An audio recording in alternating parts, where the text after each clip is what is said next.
HMRC have kindly issued a newsletter on the 4th of April advising people to delay taking their pension benefits or transferring until it can fix incorrect legislation relating to the lifetime allowance abolition. Yep, you heard that correctly yesterday. The newsletter admits that the changes to the legislation have affected the calculations for scheme specific lump sum protection, and it states we are aware that this formula double counts certain benefits and therefore does not operate as intended. It goes on to say until this legislation is effective, schemes should advise affected members to request a delay to the payment of a PCLS, that's tax free cash in our money, under scheme specific lump sum protection. The impact of this on you is potentially significant, so I want you to know what's happening. There are a minority of cases in which the cutoff to let the pension providers know is today, 5th of April 2024. This is therefore a very tight, time sensitive piece which will need immediate attention and action. So, what is TTFAC? Well, it stands for the Transitional Tax-Free Amount Certificate. And it's the way in which you can have your entitlement to PCLS, that's Pension Commencement Lump Sum, that's tax-free cash again, corrected to reflect the fact that previous pension crystallizations may not have resulted in 25% PCLS, tax-free cash, actually being paid out. The time limits on a transitional tax-free amount certificate. Well, these certificates are able to be applied for before the first crystallization of benefits after the 6th of April 2024. In most circumstances, there is the ability to wait and crystallize only once you have applied for your certificate. Monthly phased drawdown, or UFPLS, is, however, automatic and without manual intervention. This will cause you to crystallize benefits before you get the chance to successfully get a certificate. This is more of an acute issue given the fact that these certificates are only available from the 6th of April 2024, and there is likely to be pressure on providers in the first few weeks, months, in terms of requests from policyholders.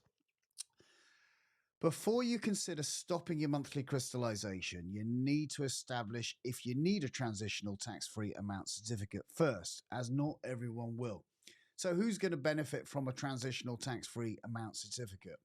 The main time you need one of these certificates is if you have taken a pension already and as part of this taken less than the 25% of the value used for lifetime allowance purposes.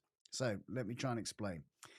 As an example, if you use 10% of your lifetime allowance before the 6th of April 2024, the new lump sum allowance rules would by default provide you with 10% less of the lump sum allowance.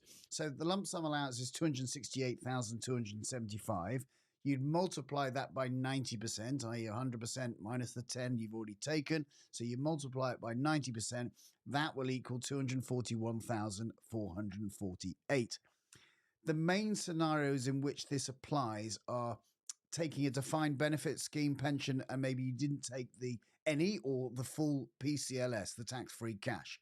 Maybe you purchased an annuity and you chose not to take the full PCLS.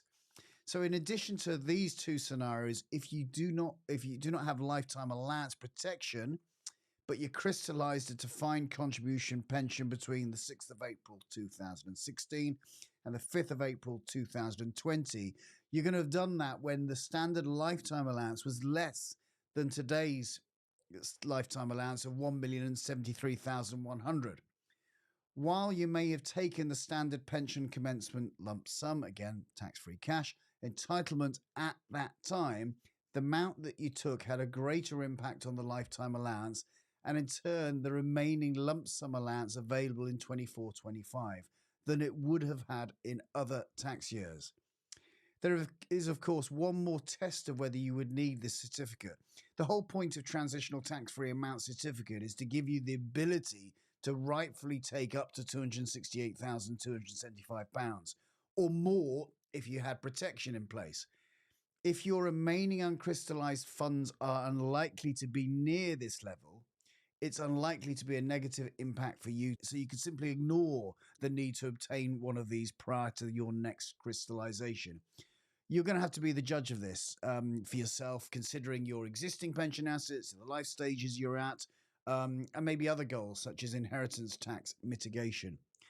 So, what do you got to do if you find that you need a TTFAC? Well, if you think you're affected by this scenario, you need to try and stop any automatic crystallizations from occurring after the 6th of April 2024 until you obtain a certificate.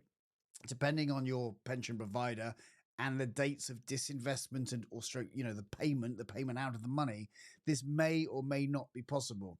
If it is possible, you'll need to temporarily make alternative income arrangements until the regular payments can be reactivated. So, yeah, complex as always. Pension legislation is. The HMRC are just trying to keep up to speed and trying to get information out with the fast impacting legislation changes in the last few weeks through Parliament.